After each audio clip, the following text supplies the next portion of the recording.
ምኒልክ ቤተ መንግስት የገባ ኦሮሞ ወይ ራሱ ይጠፋል ወይ ኦሮሞን አጥፍቶ ይጠፋል የሚለውና ምክሩት ምርጫ ይቅርና ቅርጫ እንኳን ለመሆን የሚያስችል ሁኔታ የለም። ዲሞክራቲክ ኢትዮጵያ እስክትፈጠር ትግሉ ይቀጥላል። እኛም ጡረታ ወጣን አልወጣን የሚጋጩ ህልሞች በግልጽ ይታያሉ ሁሉም ቦታ። አውራን እንትን ላይ ሲቃሉ ሲከራከሩ ሚዲያ ላይ ሲመረጥ እንዲያደርጋሉ ምናምን ሁሉም ለዛ እንዲዘጋጅ ጥሪ ያቀርባሉ።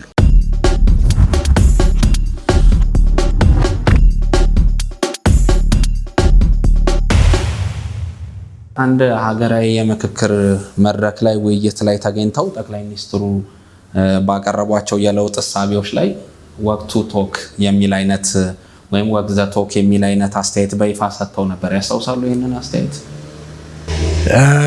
ማስታወስ ብቻ ሳይሆን ምናልባት ለመጀመሪያ ጊዜ ከጠቅላይ ሚኒስትሩ ጋር መለያየት የጀመርነው በዛን ቀን ይመስለኛል። በዛ ጉዳይም ይመስለኛል። ምናልባት በወቅቱ ጠቅላይ ሚኒስትሩን ወግዘ ቶክ ያሉበት ምክንያት ምን ነበር? አሁን ላይ ሆነውስ ሲያስቡት ያንን መናገሮት እንዴት ይታያል? ይጸጸታሉ ወይስ ይሄንን ጥያቄ በማንሳቶት? ነው መጸጸት ሳይሆን እንዳውም ሊመጣ የሚችለውን በዛ ደረጃና ሁኔታ መግለጼ እንዳውም ደስተኛ ነኝ። ምክንያቱም ጠቅላይ ሚኒስትሩ ገና ወደ ስልጣን ማምጣቱ ነበር። እጁ ብዙ ነገሮች ውስጥ ሳይነካካ የዛን ጊዜ ትዘም እስከምለኝ ከሰማይ በታች ሁሉም ነገሮች ለመፍታት ብዙ ቃል ይገባ ነበር። በተግባር ደግሞ እነዛ ነገሮች መፈጸም በኢትዮጵያ ፖለቲካ ውስጥ ብዙ አስቻይ ሁኔታዎች የሉ። ብዙ ፖለቲካ ፍላጎቶችም የሚጋጩበት ሁኔታ አለ። በተለይም ከሁሉም በላይ ደግሞ የኢትዮጵያ ልሂቃን የሚባሉት የፖለቲካ ልሂቃን መጽሐፌ ላይም በትክክል እንደገለጽኩኝ የሚጋጩ ህልሞችን ይዞ የሚጓዙ ስለሆነ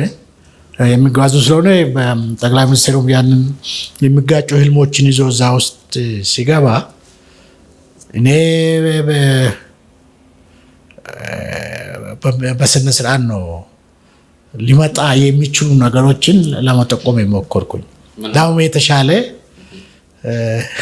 ግንዛቤ በሚሰጥ ደረጃ የጠቆምኩኝ ይመስለኛል።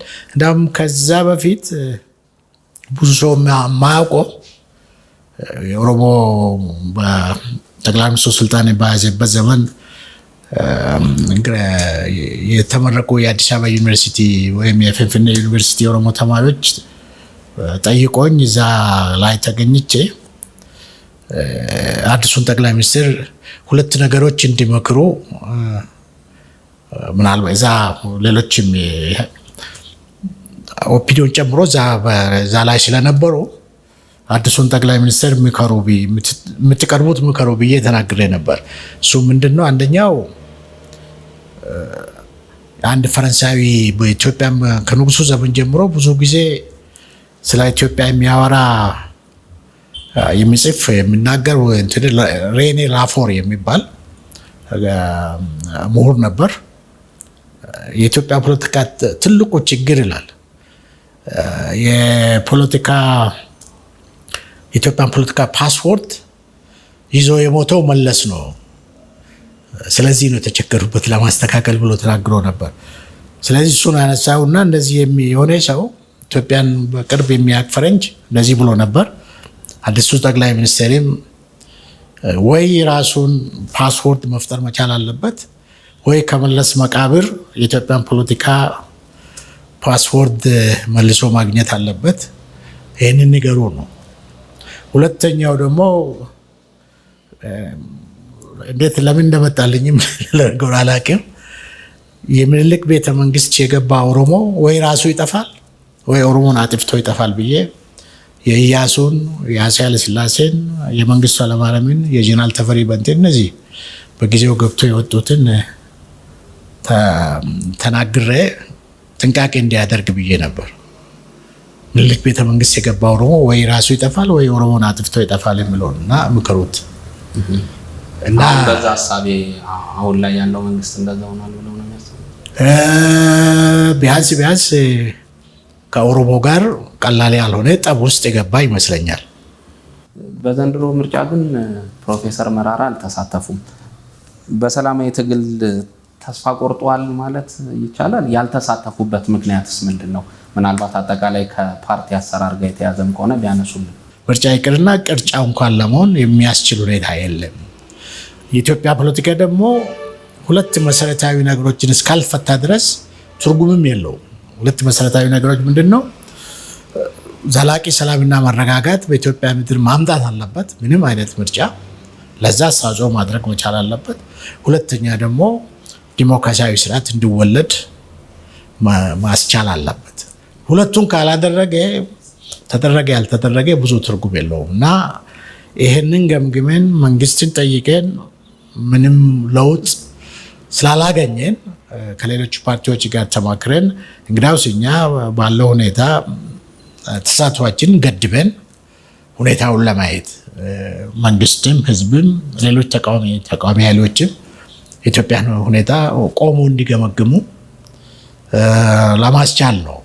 ከጥሩ ራሳችን ብዙ ተሳትፎ ያላደረግነው። ተሳትፎ ያላደረግን የኢትዮጵያ ሁኔታ ያው ነው፣ የትም አይሄድም።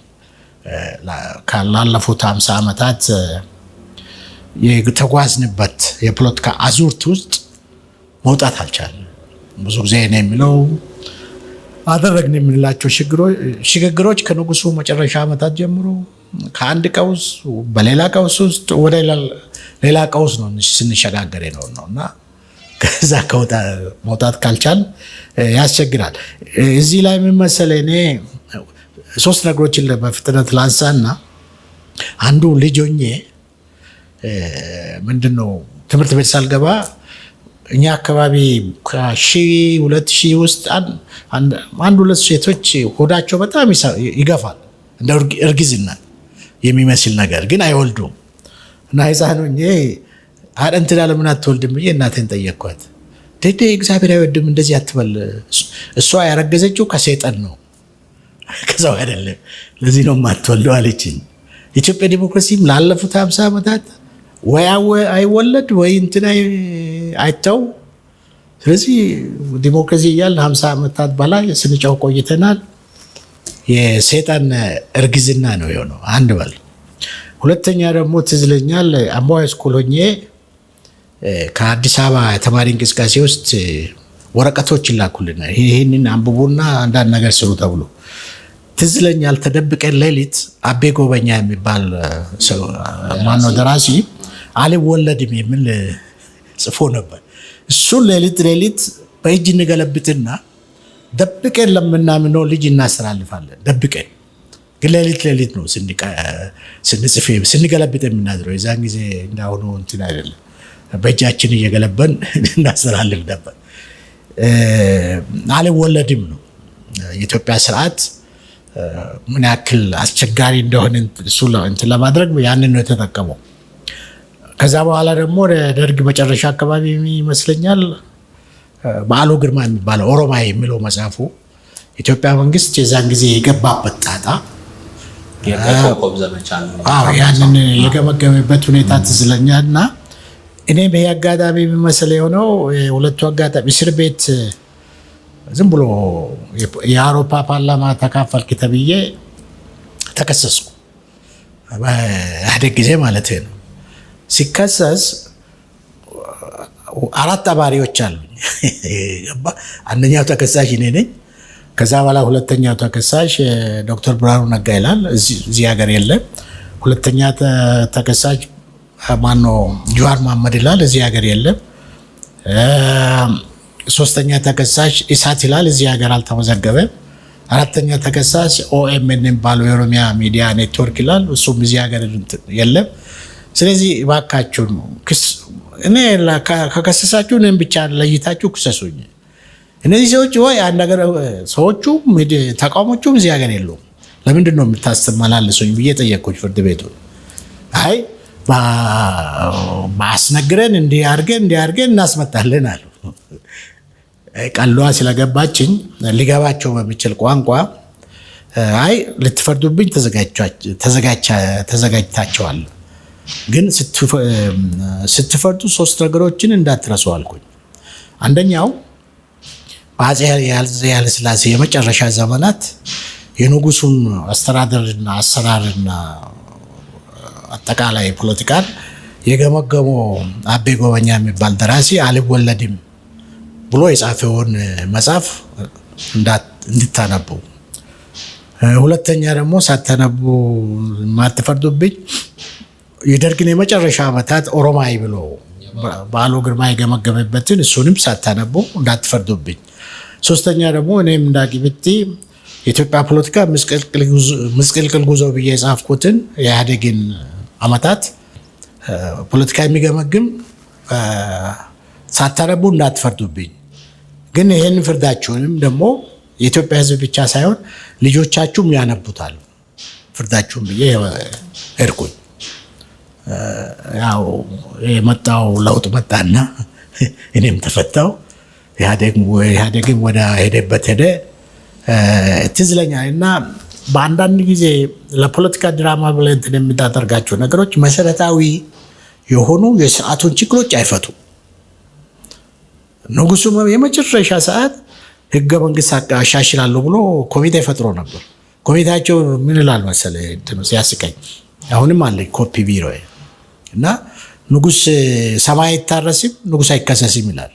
አብዮት እኮ በራቸውን እያንኳኳ ነው፣ ገፉበት።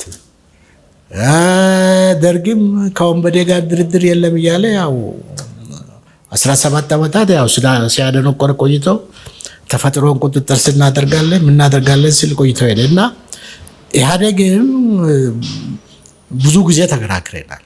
እባካችሁን አጥፍቶ መጥፋት ፖለቲካ ውስጥ ብዙ አይጠቅምም፣ ሁላችንም አይጠቅምም የሚለውን። ስለዚህ ምንድነው የኢትዮጵያ ልሂቃን የኢትዮጵያ ህዝብን በቃ የፖለቲካ ቲያትር መስራቱ እኛንም ይብቃ አንተንም ይብቃ ብሎ ቁጭ ብሎ ወደ አዲስ ማህበራዊ ውል ይመጣበታል። ኋላ አዲስ ማህበራዊ ውል ውስጥ ካልገቡ የሚለወጥ ምንም ነገር የለም። ስለዚህ እኛ ይሄ የአመራሩ በተለያዩ ደረጃዎች ያለውን አመራር በተለይ ማዕከላዊ ኮሚቴውን ከኦሮሚያ በሙሉ ጠርተን ተነጋግረን ምን አይነት ሁኔታ ምን ቦታ አለ የሚለው በደንብ ገምግመን እዚህ ያለው አመራር ብቻ ውሳኔ አይደለም። ከሁሉም ኦሮሚያ አካባቢዎች ያሉት አመራሮች ተሰብስቦ ምንድን ነው እናንተ አካባቢ ያለው አስቻ ሁኔታ አለ ወይ፣ ነፃና ፍትሃዊ ምርጫ የሚያስችል ምን አለ የሚለው ተነጋግረን ነው የወሰንነው። በሙሉ ድምፅ ወስደን ነው። ያም የተደበቀ አይደለም፣ ደግሞ በይፋ ተናግረናል። በዛ ምክንያት ነው እንትን ያደረግነው። ምናልባት ፕሮፌሰር መራራ ላለፉት 50 ዓመታት ቅድም እንዳሉ በኢትዮጵያ የፖለቲካ እንቅስቃሴ ውስጥ ተስፋ ያልቆረጡ በጣም በሰላማዊ ትግል የሚያምኑ ሰው ሆነው አሁን እንደመሸነፍ ሆኑ ወይም ደግሞ በጣም ተስፋ የመቁረጥ ሂደት ውስጥ እንዲገቡ የፖለቲካ አትሞስፌሩ ገፋቸው ወይ የሚል ጥያቄ ስለነበር ነው። ይሄ ቀባ ነው ላይ ምርጫ እኮ እንትን ነው። ነፃና ፍትሃዊ ምርጫ የሚባል ነገር ቅርጫውን ካለመሆን የማያስችል ሁኔታ እያየ ሄደ። ለምሳሌ ራሲን ነው የምታታልለው፣ የኢትዮጵያ ሕዝብን ነው የምታታልለው። አሁን እንትን ላይ ሲቃሉ ሲከራከሩ ሚዲያ ላይ ሲመረጥ እንዲያደርጋሉ ምናምን ከኛ ስልጣን ከያዝ እንዲያደርጋለን። ያንን ለማድረግ እኮ ያንን ለዛ የተዘጋጀ ፓርቲም ያንን ያክል ተወዳዳሪዎች ያቀረበ ፓርቲም የለም እና ድራማው ይበዛበታል። ድራማው ደግሞ 50 ዓመታት አልፈንበታል። 50 ዓመታት ማለት ብቻ ሳይሆን ሚሊዮኖች አልቆበታል። የደርግ ጊዜ የቀይ ሽብር የነጭ ሽብር የከፈልንበት ዋጋ እናውቃለን። 17 ዓመታት ከዛ በኋላ በኢህአዴግ የኤርትራም ጦርነት ከኦነግ ጋር ያለው ግጭት ከምን ጋር ያለው ግጭት ያለቀውን ህዝብ እናውቃለን። እንደገና ተመልሶ ደግሞ ከትግራይ አካባቢ በነበረው ጦርነት ምን ያክል ህዝብ እንዳለቀ እናውቃለን። ምን ያክል ሚሊዮን ህዝቦች እንደተፈናቀሉ እናውቃለን። አሁንም ያ ጫወታ ቀጥሎበታል። ስለዚህ እንግዲህ ምንድነው ፋይዳው? እንደዚህ አይነት ጫወታ ምንድነው ፋይዳው? ምንድነው? ምን ሊያመጣል? ቅድም ያልኩኝን መሰረታዊ በሆነ መንገድ ዘላቂ ሰላምና መረጋጋት ካላወጣ ዲሞክራሲያዊ ስርዓት ፈረጆች አምጥቶ ፈረንጆች የሚሉት መልካም አስተዳደር የሚባለው ነገር ካላመጣ የምርጫ ትርጉሙ ምንድነው ነው የሚሆነው? እዛ ላይ ነው ችግር የሚፈጠረውና ይሄ ሁሉ ተገምግሞ ፖለቲካ እስከገባኝ ድረስ ነው እንትን ያደረግነውና ተስፋ የመቁረጡም ጥያቄ አይደለም። የኢትዮጵያ ሕዝብ ተስፋ እስኪቆርጥ ድረስ እኛ ተስፋ አንቆርጥም። ትግሉ ቀጥሏል። በተለያየ ደረጃ ትግሉ ይቀጥላል። ምንም እንትን የለውም። ዲሞክራቲክ ኢትዮጵያ እስክትፈጠር ሁላችንም በእኩልነት የምታስተናግድ ዲሞክራቲክ ኢትዮጵያ እስክትፈጠር ትግሉ ይቀጥላል። እኛም ጡረታ ወጣን አልወጣን እሱ እንትን ነው። ዋና ጉዳይ ግን የኢትዮጵያ በፖለቲካ ልሂቃን ቁጭ ብሎ ህዝቡም ይበቃዋል፣ ከመገዳደል ፖለቲካ ወደ መደራደር ፖለቲካ እንግባ። ሁሉም የሚፈልገውን ላገኝ ይችላል። ያው ብዙ ጊዜ ደጋግሜ የሚለው የሚጋጩ ህልሞች በግልጽ ይታያሉ ሁሉም ቦታ። እነዛን ነገሮች በሚሆን መንገድ የተሳካላቸው ሀገሮች ምን አድርጎ ምን አገኙ የሚለውን አይቴን አንድ ነገር እናድርግ የሚለው ነበር። አልተሳካም። ደግሞ በነገራችን ላይ በኢትዮጵያ ምድር ስብሰባ የማይደረግበት ቦታ የለም። ይሄ ምንድነው ማነው ምክክር ኮሚሽን የሚባለው 4 ዓመት ሙሉ አጀንዳ ይሰበስባል። 4 ዓመት አጀንዳ በ4 ሰዓት እንኳን ባይቻል በ4 ቀን፣ በ4 ሳምንት፣ በ4 ወር አንድ ነገር ነው። 4 ዓመት በላይ አጀንዳ መሰብሰብ ማለት ፖለቲካ ለሚገባው ሰው የፖለቲካ ቲያትሩን ወሰን ክልል አልፌ ከመስራት ውጭ ምንድን ነው የሚያመጣው?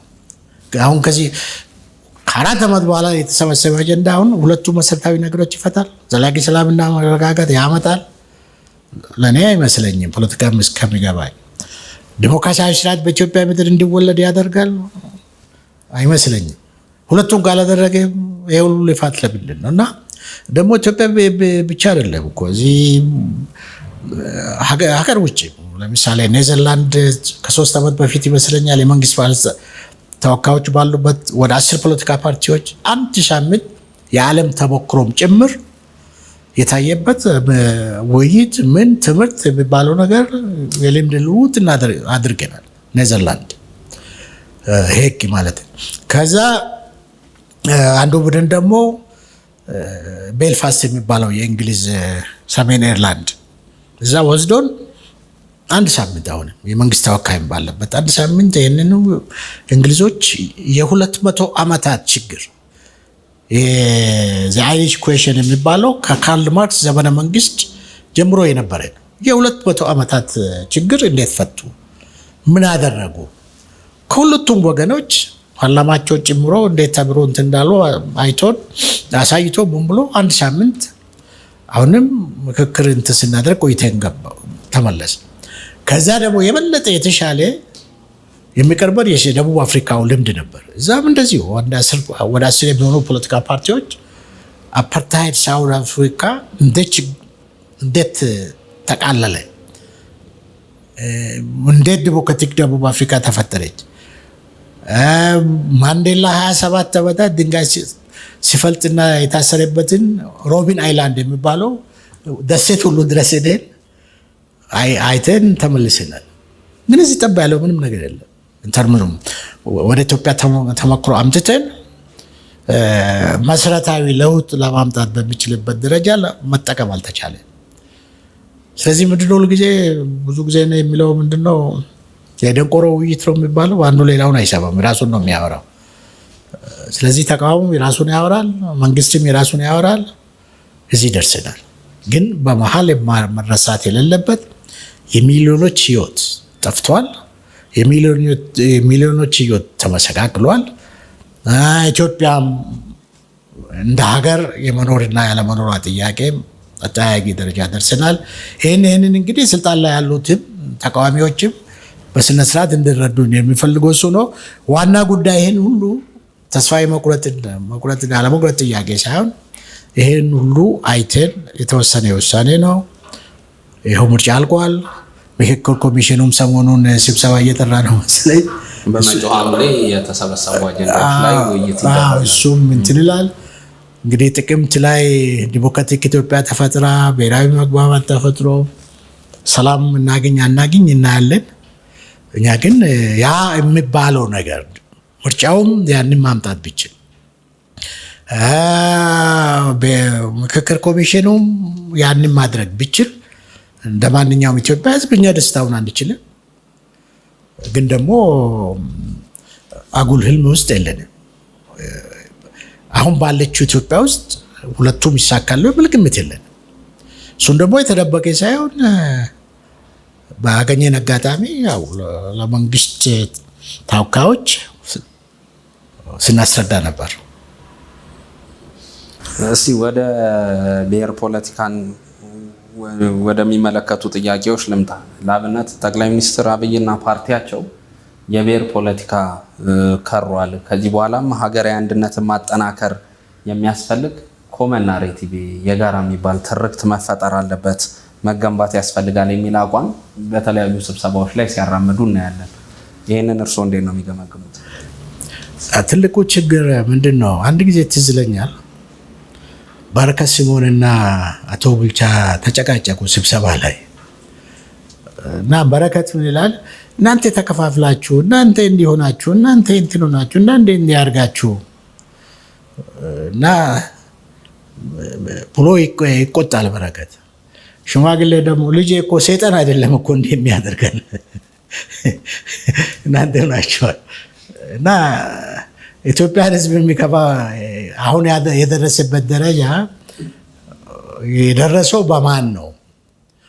እኔን በግል ከጠየቀኝ ለጠቅላይ ሚኒስትሩም ለሱም ፌር ለመሆን ወይም እንትን ለመሆን የቡዳ ፖለቲካ የሚባል ቸግሮኝ አንድ ጊዜ የቡዳ ፖለቲካ ብዬ ነበር። እና ቡዳ ማን ነው? ኢትዮጵያ ፖለቲካ ውስጥ ገዢው ፓርቲ ነው? ተቃዋሚ ነው? ማን ነው?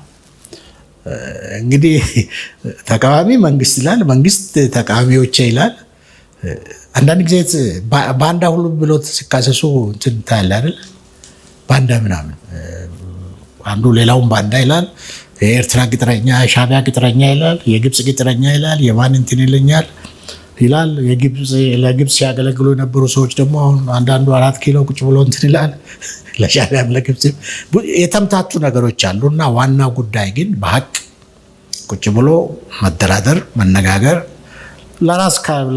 ሁሉም ደግሞ ለራስ ካልቻለ ለኢትዮጵያ ሕዝብ የመጨረሻ ውሳኔ ለኢትዮጵያ ሕዝብ እድል ሰጥቶ እስቲ እንዲያርግ ብሎ እንትን የማድረግ ሁኔታ የማስወሰን ሁኔታ ካልመጣ ክሱ ሁሉም ነው። አሁን ይሄ ትርክት የሚባለውን ከየት መጣ? ማና መጣ? እንዴት እዚህ ደረሰ? ገባ? በዋናነት የኢትዮጵያ መንግስት ነው የሚጠየቅበት ከንጉሱ ዘመን ጀምሮ ማለት ነው። የኢትዮጵያ መንግስት የሰራቸው ስህተቶች ያውም የታሪክ ስህተቶች ውጤት ናቸው። ደርግም እንደዚሁ ነው። በዛ የፖለቲካ እንቅስቃሴ ውስጥ ያለፉ አካላትስ በግለሰብም በድርጅቶች ለዚህ እኮ ነው ቡዳ ፖለቲካ ያልኩኝ። በተለያዩ ደረጃዎች ቡዳዎች አሉ። ገዢ ሆኖ የተቀመጡት ብቻ ሳይሆኑ በተለያዩ ደረጃዎች ቡዳዎች አሉ። ግን በዋናነት ኳሱ በማን ሜዳ ነው የሚለው አሁንም ቢሆን ኳሱ በመንግስት ሜዳ ነው። ለማስተካከልም የሀገሪቷን ሀብትና ንብረት የተቆጣጠረው ህዝቡ፣ ፖለቲካ ሜዳውን በአብዛኛው ይቆጣጠራል የሚባለው መንግስት ነው። እና ዋናው ጉዳይ እዛ ነው እንጂ ወደ ቡዳ ፍለጋ ከገባ ቡዳ ሁሉም ቦታ ሊገኝ ይችላል፣ ግን ደረጃው አንድ ላይሆን ይችላል። ግን እዚህ ለመድረሳችንና ሀገራዊ አንድነታችንን ለመሸርሸሩ ዋነኛ ምክንያት የብሔር ፖለቲካ ነው ብለው አሁን ድረስ የፖለቲካ ምዕራፎቻቸው ላይ የሚከራከሩ ወገኖች አሉ። እነሱም ቢሆን ብዙ ጊዜ እውቀታቸውን ይጠራጠራሉ። አንድ የብሔር ፖለቲካ ራሱ ከየት መጣ? የኢትዮጵያ ታሪክ ያመጣው ጣጣ ነው። ያንን ከመጋፈጥ ይልቅ ቀላሉ መንገድ ይሄ ብሔር ፖለቲካ እኮ እንዲያርጎ ነው፣ ይሄ ፖለቲካ እንዲያርጎ ነው የሚለው ነው። ትዝ ይለኛል የዛሬ ስንት ዓመት ነው? 20 ዓመት አካባቢ ይመስለኛል። የዛሬ 20 ዓመት ኢትዮጵያ ውስጥም አሉ የሚባሉት ጥቂት ምሁራን ትዝ ይለኛል ካህን አንድ ህንዳዊ የህንድ ልምድን፣ ሌላ ናይጄሪያዊ የናይጄሪያን ልምድን፣ ከሁሉም በላይ ደግሞ እስካሁን ድረስ ትዝ የሚለኝ ካናዳዊ ማልቲኔሽን ፌዴራሊዝም ወይም ህብረ ብሔር ፌዴራሊዝም ላይ በጣም የታወቀ ፖለቲካል ሳይንቲስት አዲስ አበባ ዩኒቨርሲቲ ተሰብስበን ውይይቶች ነበሩ። ከዛ በኋላ እንዳውም የሁላችንም አርቲክል የኔም እዛ ውስጥ አለ ይመስለኛል። ትዝ እስከምለኝ አሰፋ ፊሳ የሚባለው ትግራይ ልጅም እዛ ውስጥ አለ እና በመጽሐፍ መልክ ሁሉ ወጥተዋል። እናም የኢትዮጵያ ባንዲራን ይዞ ይሄ የብሔር ፖለቲካው ምንድን ነው የሚለው ከዓለም አቀፍ ማህበረ ተሞክሮም ጭምር ያየንበት እንትን ነበር። ከሁሉም በላይ የኔን ልብ የሳበው የካናዳዊው ሰውዬ ነው። ካናዳዊ ሰውዬ ምን ይላል? ከኢትዮጵያ ልምድ ጋር ሲያያይዝ ምን ይላል? ትልቁ የኢትዮጵያ ፖለቲካ ችግር ይላል ከምዕራቡ ዓለም ተላምዶ ጋር ሲያደርግ ትልቁ የኢትዮጵያ ፖለቲካ ማን ነው? ይሄ ህብረ ብሔር ፌዴራሊዝም ችግር ህብረ ብሔራዊ መሆኑ ሳይሆን ዲሞክራሲ አልባ መሆኑ ነው። ይህንን ደግማለሁ። ችግሩ ትልቁ ችግር ህብረ ብሔራዊ ፌዴራሊዝም መሆኑ ሳይሆን እሱን ዲሞክራሲያዊ አልባ መሆኑ ነው። የምዕራባዊ ዓለም የአሜሪካም፣ የካናዳም፣ የቤልጅየም፣ የስዊዘርላንድም፣ የሂንድም ዘላርጀስት ዲሞክራሲ የሚባለው እና የተሻሉ የሆኑት ይላል ይሄ ምዕራባዊው ልምድ የፌዴራሊዝም ልምድ ፖለቲካቸውን ከጠመንጃ ወደ ምርጫ ሳጥን ማዞር ችለዋል። እነሱ የቻሉት ፍሮም ቡለስ ቱ ባሎትስ ማሸጋገር ችለዋል። ወዳው ችግሩ እሱ ነው። ስለዚህ በኢትዮጵያ ንጉሱም በራሳቸው መንግስት ሞክረዋል፣ ደርግም በራሱ መንገድ ሞክረዋል። ሁለቱም የኤርትራ ፌዴሬሽንን በማፍረስ ሚና ተጫውተዋል። የኢትዮጵያ አንድነትን ችግር የፈጠረው እሱ ነው ብለው ኤርትራ መጀመሪያ ፌዴሬሽን ፈረሰ።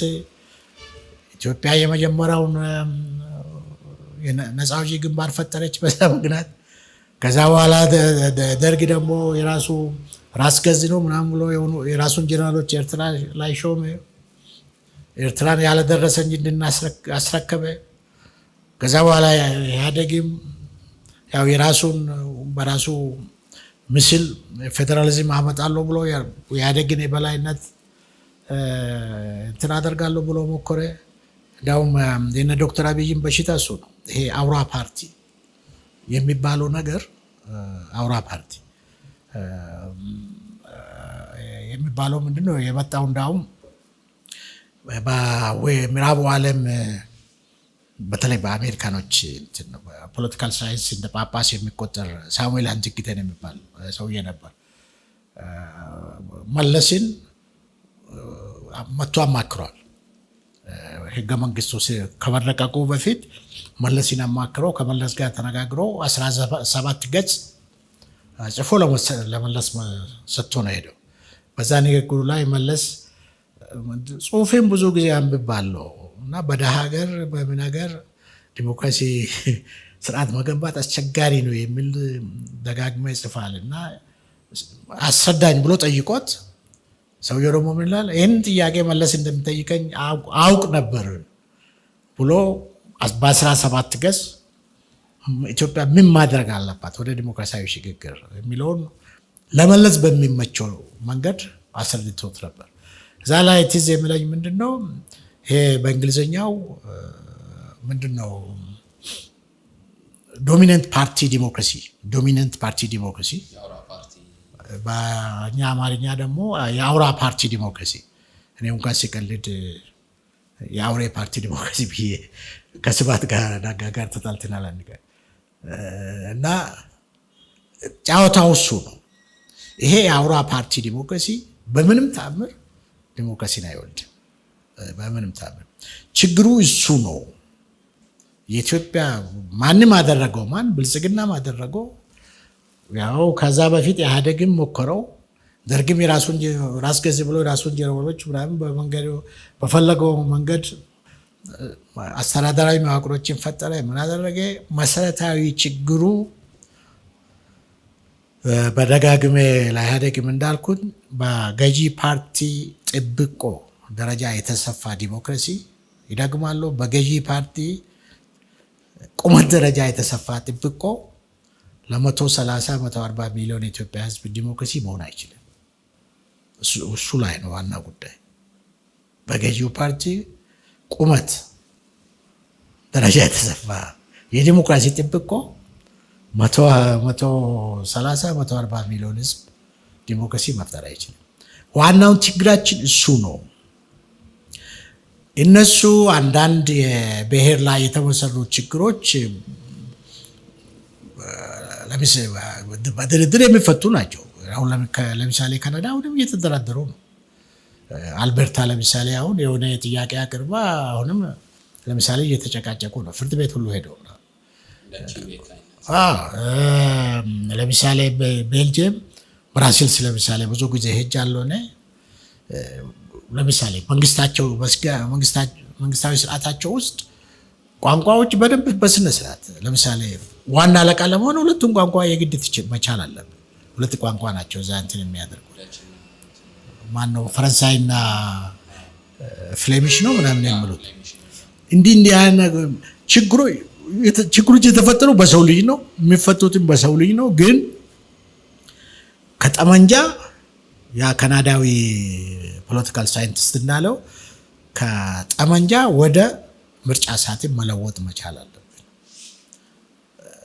እና ይሄ የዚህ ልሂቃን ቡድን ይህን ስለተመኘ ያ ልሂቃን ቡድን ይህን ስለተመኘ የሚለው አይነት አይደለም። ዋናው ችግር እሱ ዲሞክራሲ አልባ ፖለቲካ ስርዓት ለመገንባት በዲሞክራሲ ስም 50 ዓመታት በላይ ኳትነናል። ሶሻሊስት ዲሞክራሲ አለ፣ አብዮታዊ ዲሞክራሲ አለ፣ አብዮታዊ ዲሞክራሲም ያልሆነ የብልጽግና ዲሞክራሲ አለ እና የሚሄዱ አይመስለኝም። ምናልባት ግን በዚህ የብሔር ፖለቲካ ማጠንጠኛ አንኳር ጉዳይ ውስጥ የሚነሳው አሁን ድረስ የዚህ የበዳይ ተበዳይ የሚመስል አይነት ትርክት በጣም ጉኖ ይሰማል። ያ ደግሞ የህዝብን የስስልብ የፖለቲካ ስስልብ ለመኮርኮር የሚመቻቸው ፖለቲከኞች በግልጽ መስፋታቸው የሀገሪቱን ችግር በጥልቀት ለመስፋት ችግር እንደፈጠረ የሚያነሱም ስላሉ ሁለት ነገር ነው። አንደኛው ደጋግሜ ቅድም ብያለሁ፣ ቡዳው ማን ነው እዛ ውስጥ ገባ? ያንን የሚሉት ጠዋትና ማታ ያንኑ ሲጎረጉሩ ታያለ። ያንንም የሚሉ ሰዎች ማለት ያንን የሚከሱት ራሳቸውን ንጹህ አድርጎ ሌላውን ቡዳ ለማድረግ ይጥራሉ። ያም ደግሞ ራሱን ንጹህ አድርጎ ሌላውን ቡዳ ለማድረግ ነው። ለስልጣን በሚመችና ስልጣን ለመያዝ በሚመች መንገድ ብቻ የራሴን ትርክት ቅድም እንዳልኩኝ የደንቆሮ ውይይት አይነት ነገር አንተ በራስህ ስታወራ ትኖራለህ፣ እኔም ራሴን ሳወራ እኖራለሁ። መገናኛ ይጠፋል። ዋና ጉዳይ ግን ህብረ ብሔር ፌዴራሊዝም ችግር የለውም አይደለም። የትኛው የፖለቲካ ስርዓት ችግር አለው። ግን እነዛን ችግሮች የመፍቻው መንገድ ምንድነው ነው ቁልፉ፣ ማስተር ኪ። እነዛን ነገሮች ለመፍታት ምንድን ነው? ጠመንጃ ነው? እኔ የበለጠ ጠመንጃ ስላለኝ ወይም ወታደር ስላለኝ የኔ ሀቅ እውነት መሆን አለበት ወደ የሚለው ከሄድክ መቼውንም ከዚህ ጣጣ አትወጣም። እኔ ለማለት የሚፈልገው ደግሞ ምንድን ነው፣ አዳዲስ ፋይሎችም ይምጡ ምንም ይሁኑ ምን መሰረታዊ በሆኑ ነገሮች ላይ አልተሳካልንም እንጂ መድረክ ላይ የሞከርነው እሱ ነው። በአንድ በኩል የብሔር መብት ጥያቄ ጠየቁ ኃይሎች አሉ። ዛሬ አይደለም፣ በንጉሠ ኃይለሥላሴ ጊዜ ጀምሮ ማለት ነው። የዛሬ 60 ዓመት የምናምን ዓመት አንዳንዶቹ ለምሳሌ ኢትዮጵያዊ ማን ነው ብሎ የጠየቁት በእነ ዋለልኝ መኮንን ዘመን ንጉሱ ከስልጣን ሳይወርዱ ነው። እና ይብሳ ቦታም ዋለልኝ መኮንን የጻፏቸው እንትኖች ያ በሚሆን መንገድ ከኢትዮጵያ ታሪክ የመጣ ጣጣ ስለሆነ ያንን እንዴት እንመልሰው? ሌላው ደግሞ ምንድነው ዜጎች መብት አላቸው። ማንም ኢትዮጵያዊ የፈለገበት ቦታ የመኖር፣ የመንቀሳቀስ፣ የመስራት፣ የመመረጥ ሁሉ መብት አለው። እሱን ደግሞ ጎን ለጎን ሁለቱንም መብቶች ጎን ለጎን እንዴት እናከብራለን እናስከብራለን። እዛች ላይ የሆነ ውል ከቋጨ በኋላ ብዙ ነገሮች ከጠመንጃ ወደ ምርጫ ወደ የህግ በላይነት ወደ ምናምን ይሄዳል። አለበለዚያ ምንድን ነው ራስን ነፃ ታደርግና በዚህ በኩል ለምሳሌ አንተ ለራሴ ፖለቲካ በላይነት ብለህ የፈለግከው ቡድን ትንሽ ይሁን ትልቅ ለማፈስ ስትሄድ ያም እንትን ይላል ገባ ያም የአቅሙን ይዞ የራሱን ወገን የራሱን በገባው መንገድና ፖለቲካውን በተረዳበት መንገድ ይቀሰቅሳል። ስለዚህ ማቆሚያ የለውም። ማቆሚያ የሚኖረው አንተም የፈለግከውን ይመንበት የፈለግከውን እንትን በል እኔም ሊመንበት፣ ግን መሀል መንገድ ላይ መሰረታዊ የሆነ የፖለቲካ ጨዋታ ላይ መስማማት። ቅድም እንዳልኩ ለምሳሌ በኢትዮጵያ ምድር ህገ መንግስቱ እኮ ብዙ ችግር የለውም። አንዳንድ ችግሮች ከአንዳንድ አንቀጾች ጋር ችግር አለን የሚሉ ሰዎች አሉ ማለት ነው እንጂ ችግር የለውም። ያንን በመሬት ላይ ስራ ላይ ለማዋል ግን አንተም በራሴ መንገድ ትተረጉማለህ። እንትን እኮ ነው ይሄ ምንድን ነው ሃይማኖት መጽሐፍ ቅዱስ ስንት ሺህ ነው የክርስቲያን ሃይማኖት እንትኖች ክፍልፋዮች ስንት ናቸው? ብዙ ሺህ ናቸው እኮ። ግን መጽሐፍ ቅዱሱ አንድ ነው ትርጉሙ ነው እንጂ መጽሐፍ ቅዱሱ አንድ እና ህገ መንግስቱ ላይ ተስማምተህ ኦኬ አንድ ሁለት እንትን ብለህ ይሄን ለምሳሌ ማንም ኢትዮጵያዊ የትም ቦታ ተዛውሮ ተንቀሳቅሶ ሰርቶ መኖር ምናምን የሚለውን ብዙ ሰው አይቃወምም። ብሔር ንቅናቄዎችም ጭምር ማለት ነው። ለምሳሌ በራሴ ቋንቋ መጠቀም አንዳንድ ነገሮች ምናምን በዓለም አቀፍ ደረጃ በተባበሩ መንግስታት ቤት የታወቁ እንትኖች ናቸው። እነዚህ ነገሮች ላይ መስማማት ላይ መድረስ ያስፈልጋል። እኛ የምንለው ወይም ምናምንበት ብቻ የመንግስተ ሰማያት መንገድ ነው ብለን አይደለም። ግን ፖለቲካ የስምምነት ጥያቄ ነው። ፖለቲካ የስምምነት ጥያቄ ነው። ያ ስምምነት ከሌለና ከፈረሰ ጉልበት አለኝ የሚለው ይመጣል። ያ ጉልበት ደግሞ ዛሬ ጉልበት ያለው ነገ ጉልበት ያጣል። ነገ ጉልበት ሊኖረው ተነገ ወዲያ ያጣል እና እንዲህ አይነት አዙርት ውስጥ መውጣቱ ነው የቸገረን። ስለዚህ ምንም እንትን የላቸውም አይደለም። ምንድን ነው ሀገረ መንግስት ግንባታ ብሎ ሲያወሩ ይሰማሉ። ሀገረ መንግስት ግንባታው አሁን ለምሳሌ የወል ትርክት ብንፈጥር በአዋጅ አትፈጥርም። በምንም ተአምር በአዋጅ አትፈጥርም ብትለፋ እንጂ በአዋጅ ሳይሆን ራሱ ወጣቱ ትውልድ ምናምኑ እንትኑ አሁን ለምሳሌ በእኛ ዘመን ሁለት መሰረታዊ ነገሮች ላይ ተስማምተን ነበር ከሞላ ጎደል። አንደኛው የብሔር ጭቆና ኢትዮጵያ ውስጥ አለ። ስለዚህ በኢትዮጵያ ተማሪዎች ንቅናቄ ውስጥ ለምሳሌ ከማንም በላይ በቁጥር አሁንም ቢሆን እንትን ነው ከማንም በላይ የተሳተፈው አማራ የምትለው ማህበረሰብ የመጡ ወጣቶች ናቸው። ከማንም በላይ የተሳተፈ በቁጥር ማለት ነው። እዛ ላይ ተስማምተናል። እንዴት ይፈታ ላይ ያው ሁሉም ወደ ፖለቲካ ድርጅት ሲፈጠር እንትን አድርጓል። እንደገና ደግሞ ሁለተኛው የመሬት ጥያቄ ላይ እንደውም ብዙዎች እኔ እስከማውቀው ድረስ ከኃይለ ፊዳ በስተቀር ከትላልቆች ኢትዮጵያ ፖለቲካ ንቅናቄ መሪዎች አብዛኛዎቹ የባለባ ልጆች ናቸው። ነው አንዳንዶቹ ወደ ቤተ መንግስት የተጠጉ አሁን እነ ጀነራል መርዕድ መንገሻ ያለ ስላሴ ዝምድና ያላቸው ናቸው። ልጃቸው ፍቅሬ መርዕድ ያፓ የገደለው እንትን ነው የሜሶኒክ አመራር አባል ነበር እና አንዳርቸው አሰግድ አሁንም አለ በደቡብ ሱዳን በህይወት አለ። አሁን እሱ ዘመዶቹ ወደ ላይ ናቸው እስከማውቀው ድረስ እንትን የነነገዴ ጎበዜም ቢያንስ ዲፕሎማት ልጅ ነው። ብዙ እንትን ማለት ነው። ኢትዮጵያ ተማሪ ንቅናቄ በዋናነት ከትግራይ ከምን እስከ እንትን ድረስ እንትን ናቸው። ገባ እና ኢሳያስ አፈወርቂ ያጎት ሁሉ እኮ ወሎ ገዢ የነበረ ነው። ደጃዝማች ሰለሞን አብርሃ እንትን ነው አጎቱ። ስለዚህ የታችኛ ወገን ሳይሆን እንዳውም እንትን ነው እና በሁለቱ ጥያቄዎች የመሬት ጥያቄና ግን የመሬት ጥያቄው ሲመለስ የብሔር ጥያቄውም አብሮ ተፈቷል ብሎ የሚያስቡ ሰዎችም አሉ። እንትን እንዳልተፈታ እኮ በግልጽ እየታየ እኮ ነው። እንዳልተፈታ እኮ በግልጽ በተግባር በተለይ መልኩን ቀያይሮ እስካሁን እንዳለ ማንም ይጠቀምበት ማንም እስካሁን ድረስ መልኩን ቀያይሮ አለ። ያንን ለሚሉት ሀገረ መንግስት ግንባታ ለሚሉት በሚጠቅም መንገድ መቅረጽ አልተቻለም። ዋናው እንትኑ ምንድነው? እኔ ፖለቲካ እስከሚገባኝ ነው የሚነግሪው። ከንጉሥ ኃይለሥላሴ ጀምሮ ትልቁ ችግር የምትወስዳቸው ፖለቲካ እርምጃዎች፣ የምትወስናቸው ውሳኔዎች ምን የምታደርጉ ጊዜ አይኔ ስልጣን ላይ ከሆነ ያስቸግርሃል። አንድ ጊዜ ለምሳሌ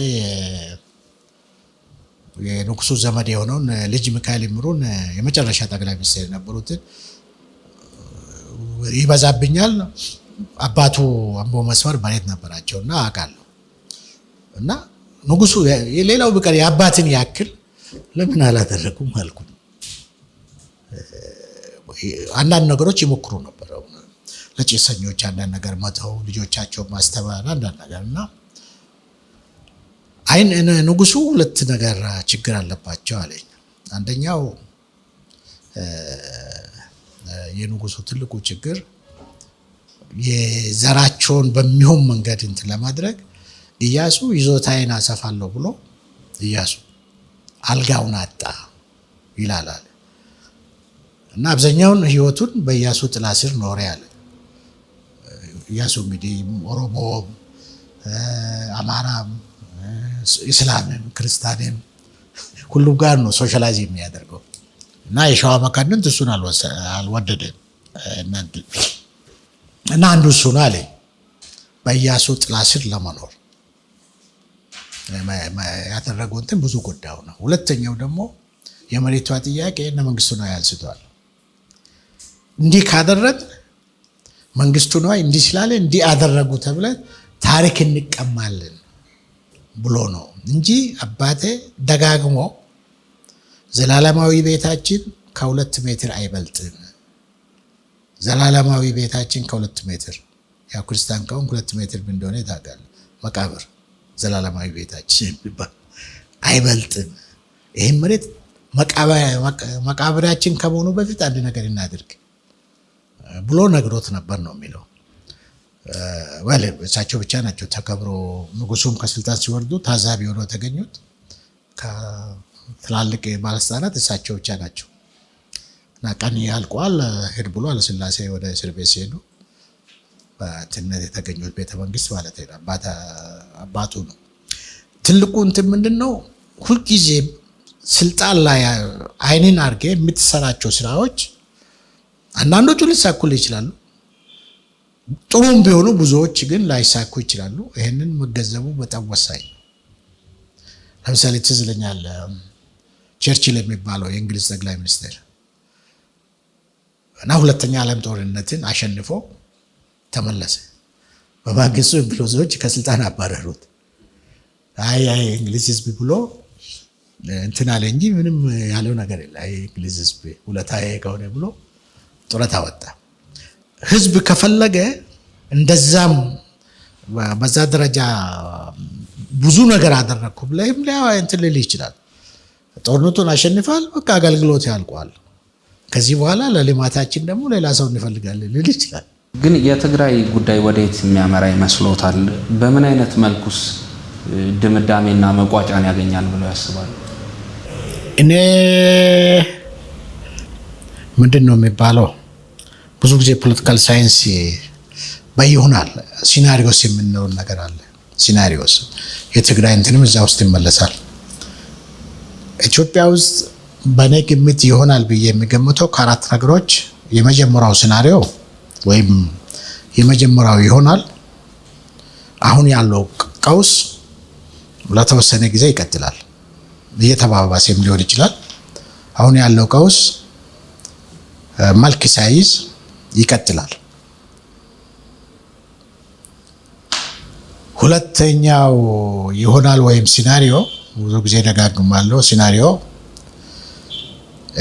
መንግስት እግዚአብሔርንም ሰውንም ፈረንጆንም ሁሉንም ሰምቶ ሌሎች የፖለቲካ ኃይሎችም ከመጠፋፋት ፖለቲካ ወደ መደራደር ፖለቲካ በመምጣት የኢትዮጵያ ፖለቲካን በሰከነ ውይይት መልክ ማስያዝ መጀመር ይመጣል። ያው ችግሮቻችን በአንድ ጀንበር ቢፈቱ አይደሉም። መልክ ማስያዝ ሊጀምር ይችላል። እሱ ጥሩ ሲናሪዮ ነው ከተሳካልን፣ መንግስትና እግዚአብሔርም ከሰሙን ማለት ነው። ሶስተኛው አሁን በየቦታው ከህወሓትም በሎ ኦነግም በሎ ፋኖም በሎ ቤኒሻንጉል በሎ ምን በሎ የታጠቁ ብዙ ቡድኖች በየራሳቸው የያዙትን እያሰፉ ወደ መሀልም እየገፉ ሊመጡ ይችላሉ። መንግስት ሀገር ለመግዛት የማይችልበት ሁኔታ ሊፈጥሩበት ይችላሉ። ግን ከዛ በኋላ መንግስት ቢለወጥስ ምንድን ነው የሚባለው? ይቸግረኛል። እሱም ሊመጣ ይችላል። ቫኪዩም ቢፈጠር ያንን የፖለቲካ ቫኪዩም መፍጠር ብቻ ከስልጣን ሊያወርዱ ይችላሉ። የኔ ችግር ምንድን ነው መሰለ? አካባቢያችን ተመልከትና ሶማሊያ ለምሳሌ ሳይድ ባሬን ብዙ ኃይሎች አወረዱት። 35 ዓመታት መንግስት መሆን አልቻሉም። ግን ሁሉም ተባብሮ አውርዶታል። ሞቃዲሾን ይዘዋል። ግን ከ35 ዓመት በኋላ አሁንም ሶማሌ አንድ መንግስት መሆን አልቻለችም። ደቡብ ሱዳን ውሰድ፣ ወደ 18 ነው 19 ዓመት ነው። በምክትልና በዋና መካከል በተፈጠረ አሁንም ግጭት አሁንም ዛሬ ችግር ላይ ናቸው። ከ18 19 ዓመታት በኋላ ነፃ ወጥቶ እንኳን ወደ እንትሙ መሄድ አልቻሉ። ወደ ዘላቂ ሰላምና መረጋጋት ወደ ዲሞክራሲያዊ ግንባታ መሸጋገር አቃታቸው። 3 ሰሜን ሱዳን ወሰደው። ሰሜን ሱዳን ከሱዳን ተማሪዎች ብዙ አውቃለሁ። ዋናው የደቡብ ሱዳን እንዲገነጠል ከፍተኛ አስተዋጽኦ ያደረጉት አልበሽርና አልቱራቢ የሚባል የፖለቲካ ምሁራቸው የታወቀ ሐሰን እሱ ነው። የእነሱ ፍላጎት ምንድን ነው? ይሄ ሻሪያ ህግ የሚባለውን ሰሜን ሱዳን ላይ ስራ ላይ ለማዋል ክርስቲያን ደቡቡ ቢሄድ ይቀልልናል ብሎ ነው ያንን አስተዋጽኦ ያደረጉት። ወታደራዊ ሽንፈት ብቻ ሳይሆን ለዛ ሁኔታ እንዲመቻች ያደረጉት ከሁሉም በላይ አልበሽርና ሐሰን አልቱራቢ ናቸው። ከዛ ደቡብ ሱዳን ተገነጠለች። ሰሜን ደግሞ አልበሽርና አልቱራቢ ተባሉ። ከዛ በኋላ መጨረሻ ላይ አልቱራቢ አልበሽር ራሱ ከወታደሮቹ እንትን ሆነ። እሱን የገለበጡ ወታደሮች ደግሞ ተመልሰው አሁን ያሉበት ደረጃ ደርሰዋል። ሌላ 2 ወይ 3 ሱዳን ሊወጣ ይችላል። አሁን በገፉበት መንገድ 2 ወይ ዋናው መንግስት ነኝ የሚለው ፖርት ሱዳን ላይ ያለው ነው፣ ካርቱም አይደለም። ፈጥኖ ደራሹ ምናምን የሚባለው ምንድን ነው? እሱም የራሱ ድጋፍ አለው ምናለው። ስለዚህ ሰሜን ሱዳንም የዛ ደረጃ ደርሳለች። ኤርትራ 35 ዓመታት የሚታወቀው አንድ ሰው ነው ነፃ ወጣች። ግን እንዲህ ውስጥ ነው የገባችው። እና አሁን የኔ ችግር ማለት ነው መምጣታቸው አይደለም። መምጣት የሚችሉባቸው ሁኔታዎች ብዙ ናቸው። ችግሩ ግን አሁን ያልኩን ሁሉን አቀፍ የሆነ ሁሉም የራሱን መዋጮው ይዞ ስቲል ለ50 ዓመታት ለ60 ዓመታት የቆየንበት ቀውስ ከዚህ ቀውስ አዙርት ውስጥ እንዴት እንውጣ የሚለው ላይ የሆነ ስምምነት ካልተያዘ በስተቀር ሶስተኛው ሲናሪዮ አስቸጋሪ ነው። መሰረታዊ ለውጥ ለማምጣቱ ማለት ነው። ግን ፖሲብል ሊመጣ የሚችል አንዱ እንትን ነው። አራተኛው ግን እንትኑ ብዙ ጊዜ ያምጣላለው ኢትዮጵያ አሁን የምናውቃት ኢትዮጵያ ልትበተን ትችላለች። ይህን ደግሞ በተቀጣ በተዘዋዋሪም ጠቅላይ ሚኒስትሩ ነግራለሁ። ሶቪየት ህብረት ዓለምን በሰዓቶች እንኳን ባይሆን በቀኖች ወደ አመድነት ዓለምን በሙሉ መለወጥ የሚችል የኒውክሌር መሳሪያ እየታጠቀ ሰራዊት አላት። አሁን ይሄ መከፋፈሉ ሲመጣ ማን ላይ ተኩሱ?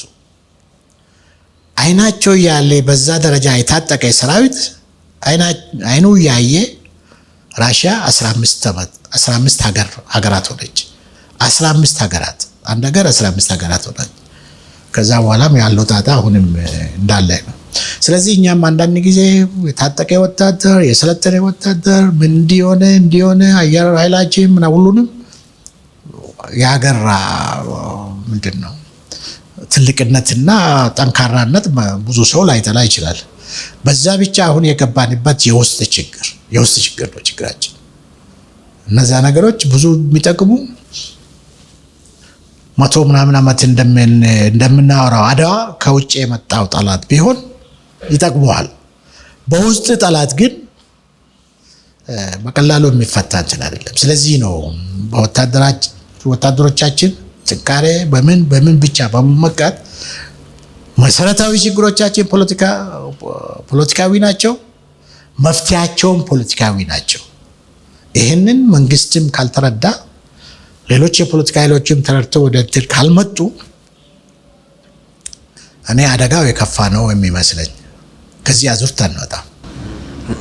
የህወሓት መሪዎች ወይም ደግሞ የህወሓት ኦልድ ጋርድ የሚባሉት የፖለቲካ እንቅስቃሴ አሁን ላይ የሚታየው አየር ላይ እሱስ እንዴት ነው የሚለው መገመቱ? እኔ ከህወሓት አንተ ኦልድ ጋርድ ነው ምንድን ነው የምትላቸው? ያ ብዙ ፍቅር እንደሌለኝ ታውቃለህ። ግን ደግሞ የትግራይ ህዝብን በቀጥታም ሆነ በተዘዋዋሪ የትግራይ ህዝብን ለመምራት የሚሆን ለማደራጀት የሚሆን ለማድረግ የሚሆን ውሳኔው የትግራይ ህዝብ ከህዝቡ አንጻር ነው የሚጠየቁት አልኩህ እኮ። የትግራይ ህዝብ ህወሓትን መሸከም ከፈለገ ከደገፈ ከህወሓት ጋር ከመደራደር ውጭ ምንም ምርጫ የለም። የትግራይ ህዝብ ደግሞ ህወሓትን አልፈልግም ካለ ያ በጉልበት ውሎ አድሮ ስልጣን ላይ ያለው እንትኑ መገፋቱ አይቀርም። ዋና ጉዳይ ግን የኢትዮጵያ ፖለቲካ ነው። መሰረታዊ የሆነውን የኢትዮጵያ ፖለቲካ የትግራይን ጨምሮ መሰረታዊ የሆነ የኢትዮጵያ ፖለቲካን እየፈታ ነው ወይ? ብዙዎች የሚጠሉት ህወሓትን ከጨዋታ ለማውጣት የሚያስችል የተሻለ ፖለቲካ እየተፈጠረ ነው የሚለው ላይ ጥያቄ አለኝ። ችግሩ እዛ ላይ ህወሓት ምንም ጥያቄ የለም። ብዙዎች ሲከሱት ነበር፣ እኔም ሲከሰው ነበር። ምንም ጥያቄ የለም። ዋና ጉዳይ ግን የመክሰሱ ጥያቄ ብቻ ሳይሆን የኢትዮጵያ ፖለቲካ ካልተስተካከለ ህወሓት እንዳውም አንዳንድ ጊዜ ሎተሪ ይወጣለታል።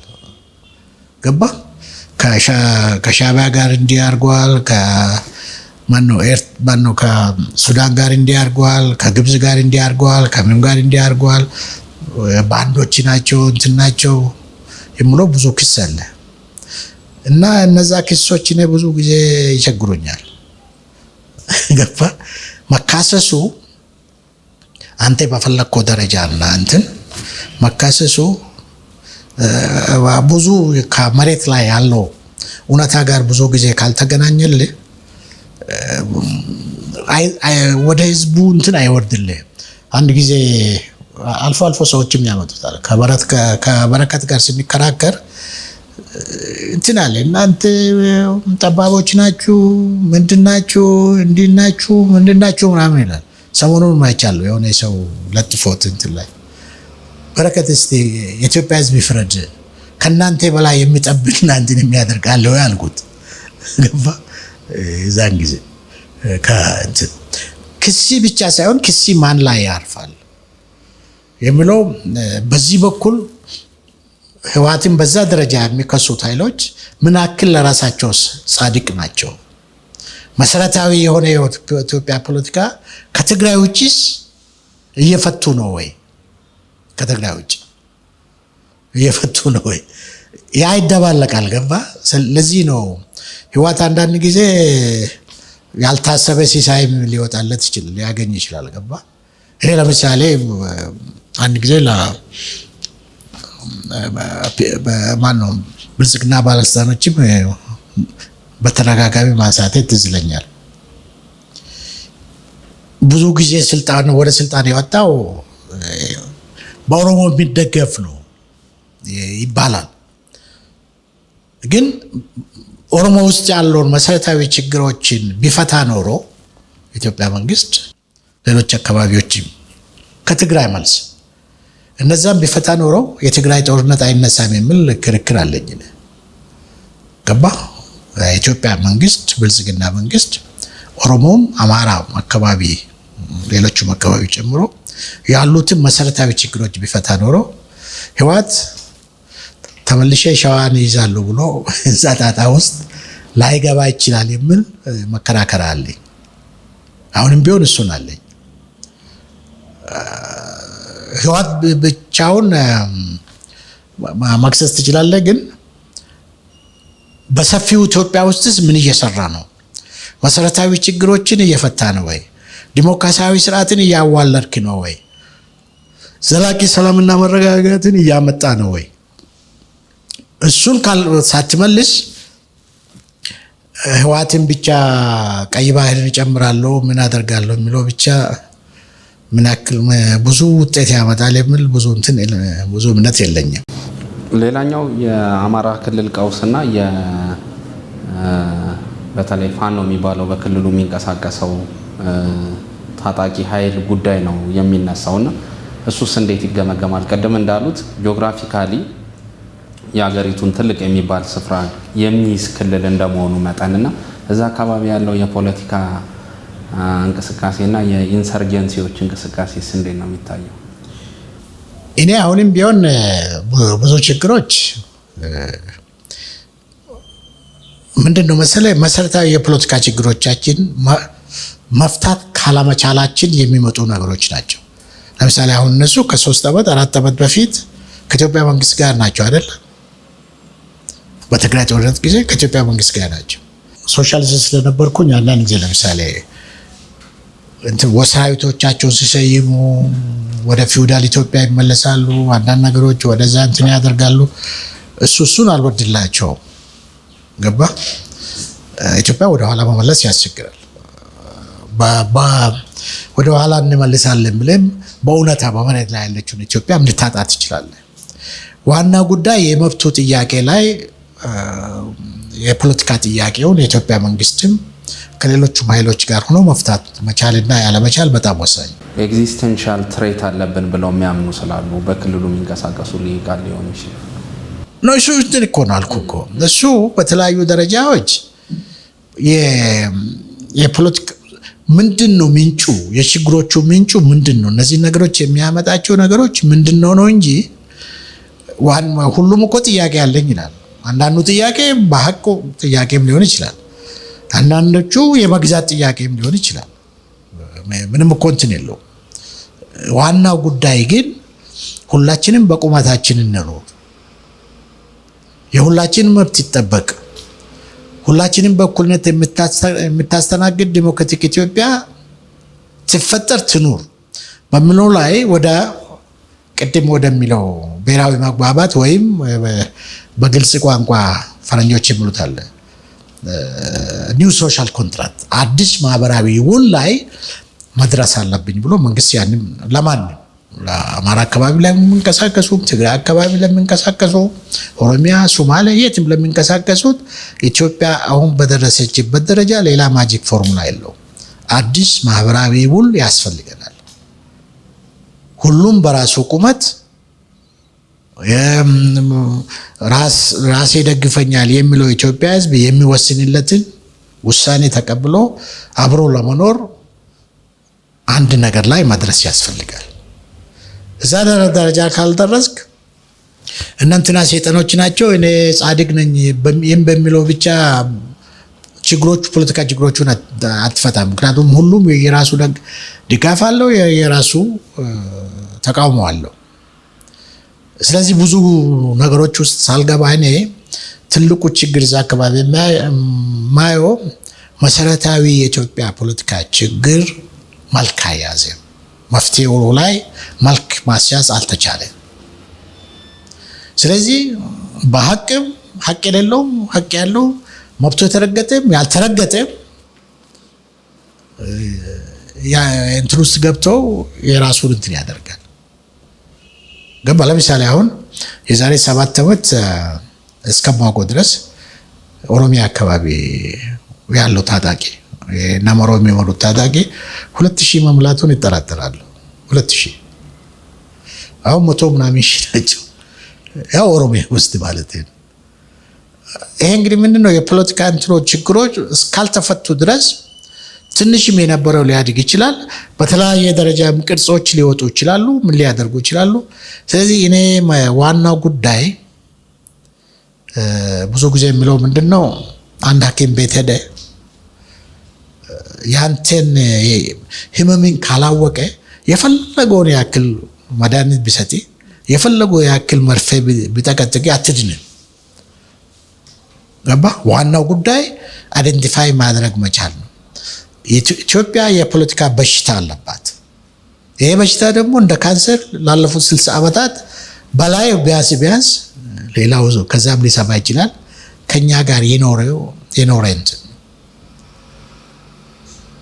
ይሄ ሞኖፖሊ ኦፍ ፓወር ስልጣንም በንጉሠ ነገሥትም ይሁን በደርግ አብዮታዊ ምናምን በሚባለውም ይሁን በኢህአዴግ አብዮታዊ ዲሞክራሲ በሚባለውም ይሁን በብልጽግና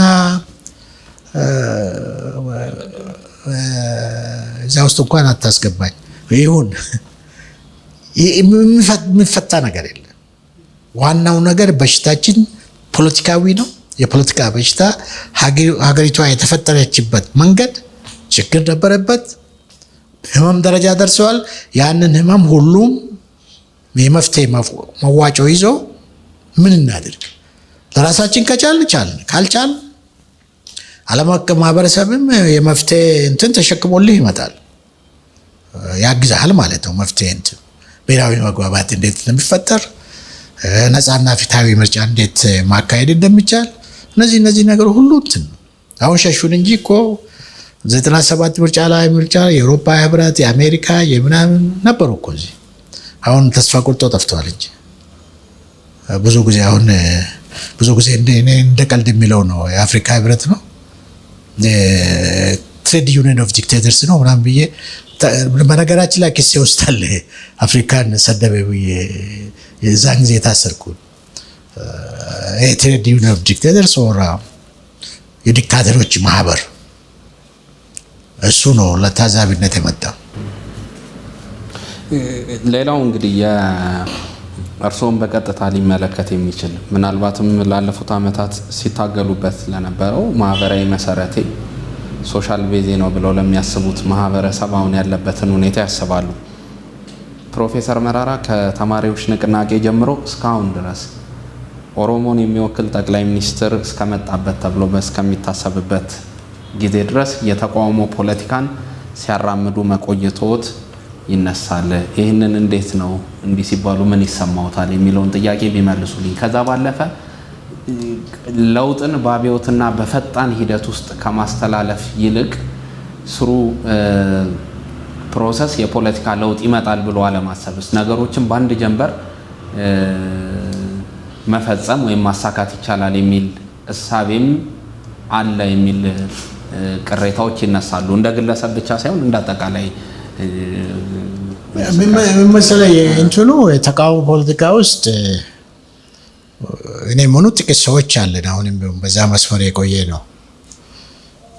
ችግራችን ትልቁ ነገር ይሄንን የሚያስወሩብኝ ሰዎች ለምሳሌ አንዳንድ ጊዜ የ1960ዎች እንዲያርጎ የ1960ዎች እንዲሆነው የ1960ዎች እንዲሆነው ሲወራ ይሰማል። አሁን 1960ዎቹ የት ነው ያለው ብትል በኔ ደረጃ ያሉት 1 2 3 አልፉ ተቃውሞ ውስጥ ያሉት ሌላው ነው ያለው 4 ኪሎ ገባ። እሱን የ1960ዎቹን እዛ እንደ አማካሪ ምናምን አድርጎ 4 ኪሎ ቁጭ ብሏል። እኛ ደግሞ ምንድነው ኦሮሞዎች ፋርሴ ብሎ የሚሉት አውርቶ አደሮች ወይም አሞጋሾች እነሱ እንዲሆነው እንደዚህ እንትን አድርጎ እንደዚህ አድርጎ የሚለውን ክስ እኔም አያለሁ። ችግሩ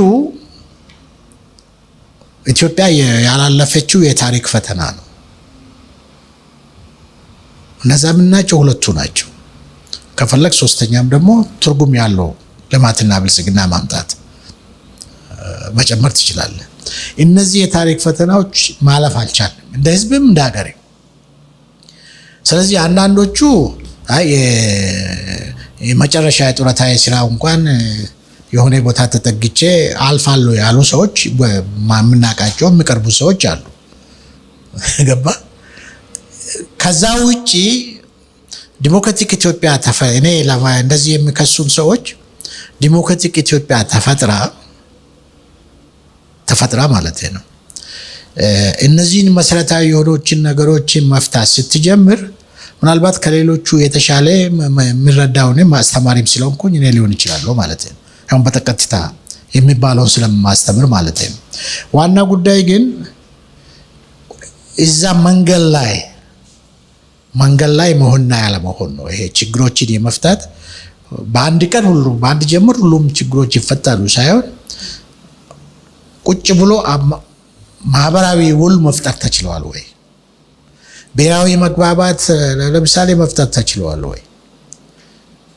መጀመሪያ ላይ እንደጠየቀኝ ዎክ ዩር ቶክ የሚለው ላይ ለምሳሌ እዛን ጊዜ እነዛ መስሎኝ እኔ ከኢትዮጵያ ታሪክም ተነስቼ ከዚህ እንወጣለን ብዬ በፖለቲካ የገባኝን ያክል መናገሬ ነበር። ያንን እንትን ያ እድል ነበር። አሁን ግን ሳየው ያ እድል ተበላሽቷል። ያ እድል ሲኖር አሁንም ቢሆን ተመልሶ ቢመጣ ያ እድል መሰረታዊ ችግሮችን ለመፍቻ መንገድ ስትጀምር፣ ሰላምና መረጋጋት መፈጠር ሲጀምር ሁሉም የኢትዮጵያ ፖለቲካ ኃይሎች 100% ላይሆን ይችላል። አብዛኛው የኢትዮጵያ ፖለቲካ ኃይሎች መሬት ላይ ያለው መሰረታዊ ችግሮችን ለመፍታት አንድ የሆነ ብሔራዊ ስምምነት አንድ የሆነ ምናምን እና ለምሳሌ ቢደርሱ እኔ ደስታውን አልችልም። ግን ዝም ብሎ ለምን ገብቶ በሚሆንም በማይሆንም አይንቦጫረቅም የሚል ከሆነ እሱ ይቸግረኛል። ካስተዳደገም ከራሴም ይቸግረኛል። የሚቸግረኝ መሰለህ አላቅም እንዳልል አትሊስት ፖለቲካል ሳይንስ ተማሪ ነው የሚባለው ገባ። የኢትዮጵያ ብቻ ሳይሆን የአፍሪካም የዓለምን ፖለቲካ እያስተማርክ ዓለም እንዴት የተሳካ ያልተሳካላቸው እንዴት እየደረሱ እያወቅ ማለት ነው። ወይ ለሆድ ወይ ለሌላ ምክንያት ወይ ሰው እንዲህ ይላል በሚል ደረጃ የሆነ ነገር ውስጥ መግባት ይቸግርሃል። እሱ ነው ቸገረኝ። ግን የተሻለች ኢትዮጵያ መልክ የያዘች ኢትዮጵያ መሰረታዊ በሽታዋን መፈወስ የምትጀምር ከሆነ ነገ ጠዋት እኔ ድርጅታችን እኮ ከሁሉም ጋር ሲሰራ ነበር። ሌላው ቀርቶ ብዙ ጊዜ ከምንጣለው ከኢህአፓ ጋር ሰርተናል፣ ከመድን ጋር ሰርተናል፣ ከመላ ኢትዮጵያ ጋር ሰርተናል፣ ከኢዴፓ ጋር ሰርተናል። ከሌሎቹ ከሚቀርቡ ይቅርና ማለት ካልሰራ ነው እንትን የለም። አሁንም ከነ ኢህአፓ ጋር ኮከስ ብለን የሆነ ነገር አልፎ እንገናኛለን። እንትን የለኝም። ወሰን ክልል ችግሮችን ለመፍታት ከሆነ ወሰን ክልል የለኝም። ነገር ግን ማንድን ነው የማታልለው? ራሴን ነው ወይስ ሰውን ነው? ማይሆን ነገር እያየው ማለት ነው። አልገባኝም ብዬ ነው ዋሸው። ችግር ይፈታል ብዬ እንትን ብሎ ለምሳሌ ህፃን ሆኜ ሽማግሌዎች ጥሩ ለነገሩ እንደሱ እንኳን ጥሩ ነው ሚሎ ያስታርቃሉ። ገባ ውሸትም ተናግሮ ሙሉ የነሱ ግን ሰክሲድ ያደርጋል። ሚሎም ቢሆን ያስታርቅ። እንዲህ አይነት ነገር ካልሆነ በስተቀር ኢትዮጵያ መሰረታዊ በሆነ መንገድ ፖለቲካው ደረጃ ላለፉት 60 ዓመታት በካንሰር ደረጃ በሚታይ የፖለቲካ በሽታ ስትሰቃይ ይኖራለች። አሁንም እየተሰቃየች ነው። ለዚህ ደግሞ በሚሆን መድኃኒት ካላገኘም በስተቀር ቅድም ያልኩን ችግሮች ተመልሶ ሊመጡ ይችላሉ። እነሱ ደግሞ እዛ ውስጥ ገብቶ ለመበተኗ አስተዋጽኦ ለምን አላደረክም ካልሆነ በስተቀር ምንም አልታየኝም። ይህንን እኮ ለእነሱም ያው ባገኘናቸው አጋጣሚዎች ይናገራሉ። የተደበቀ ነገር የለም። ዋናው እነዚያ የሚሉ ሰዎች ግን እንዳልኩ መሰረታዊ በሆነ መንገድ እስቲ ኢትዮጵያ ፖለቲካ ይፍቱና ኢትዮጵያ ችግር ይፈታና ከዛ በኋላ እኛ እንከሰስ። ፓርቲያችሁ በተገደበ ተሳትፎ ምርጫ አከናውነዋል። በአሁኑ ያው ስትንቀሳቀሱበት የነበረውትን አካባቢዎች እጩዎቻችሁን ያቀረባችሁበትን አካባቢዎች ገድባችሁም ቢሆን ምርጫው ላይ ግን ተሳትፋችኋል። ምንድን ነው የሚጠብቀው ፌኮ ከምርጫው? ምንም ምክንያቱም እኮ ለእኛ ለተሳትፎ ነው እንጂ በግልጽ እኮ የኢትዮጵያ ነፃና ፊታዊ ምርጫ መሆን እንደማይችል ባለው ኢትዮጵያ ምድር ነፃና ፊታዊ ምርጫ አሁን ባለው ሁኔታ ሊኖር እንደማይችል ምርጫ ቦርድ አስገድዷችሁ ነው ምርጫውን ያከናወናችሁት? ምርጫ ቦርድ ህግ አለው። ህጎች ነበሩት እናውቃለን። እዛ ጋር ያለን እኛ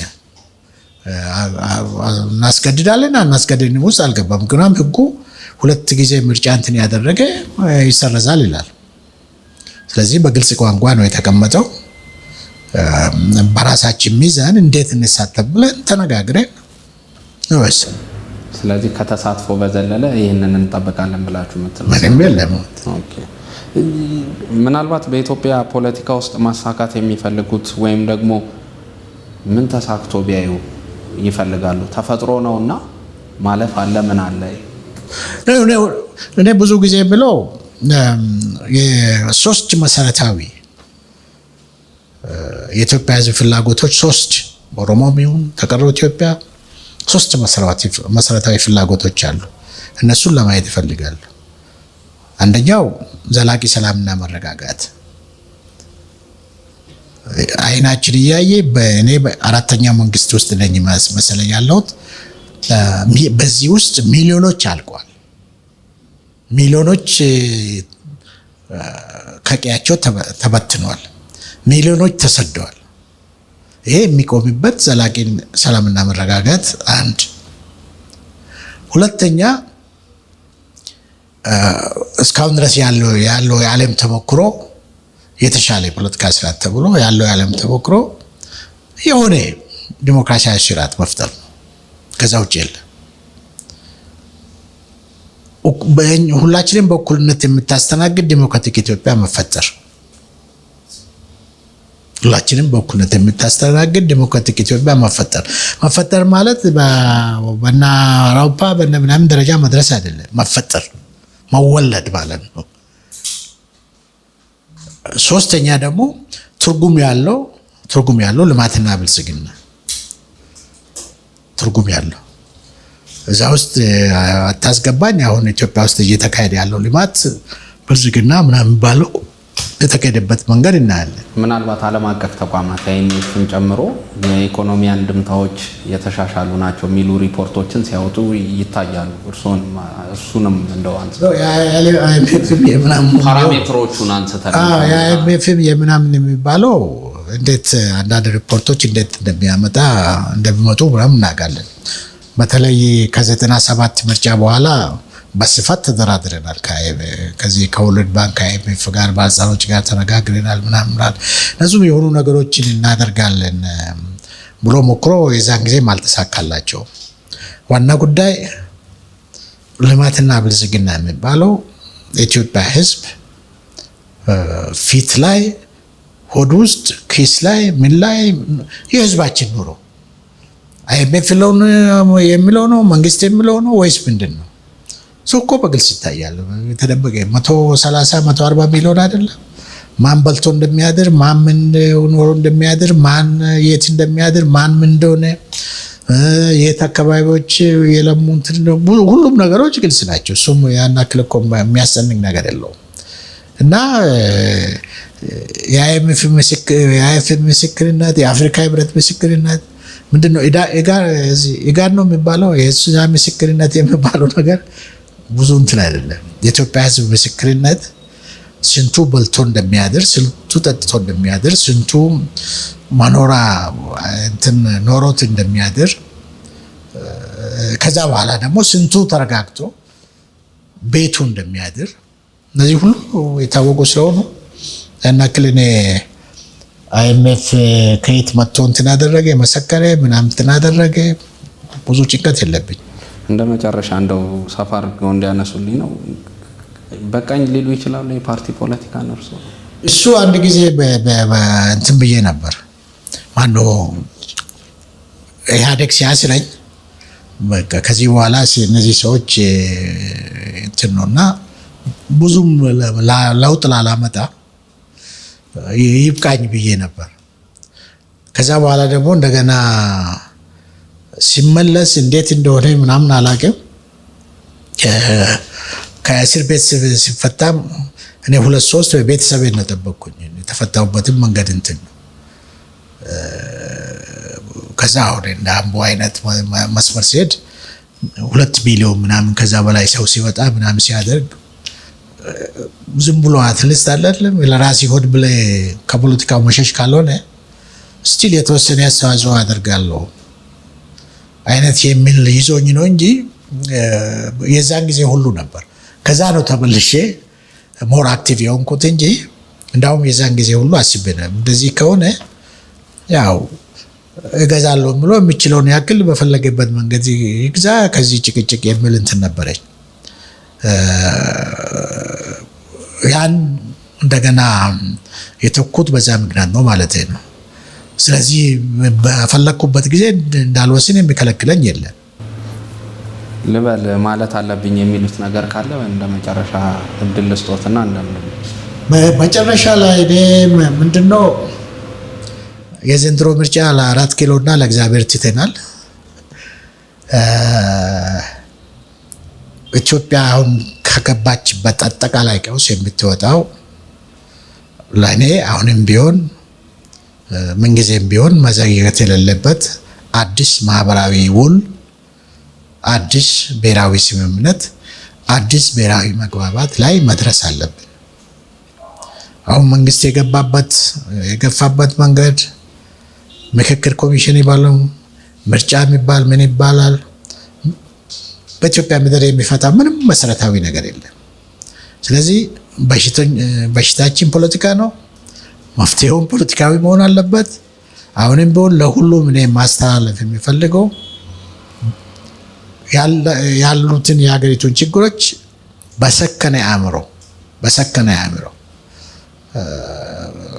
ለማሰብ እንዲችሉ መቻልን ብቻ ሳይሆን በቁርጠኝነት ወደ አዲስ ብሔራዊ መግባባት፣ ወደ አዲስ ብሔራዊ ምክክር፣ ወደ ከመገዳደር ፖለቲካ ወደ መደራደር ፖለቲካ፣ አዲስ ማህበራዊ ውል የኢትዮጵያ ፖለቲካ ችግሮችን ለአንዴና ለመጨረሻ አስረን ወደ ሌላ የምንሄድበት አዲስቷ ኢትዮጵያ እንድትፈጠር አዲስ ማህበራዊ ውል ያስፈልገናል። ሁሉም ለዛ እንዲዘጋጅ ጥሪ ያቀርባሉ።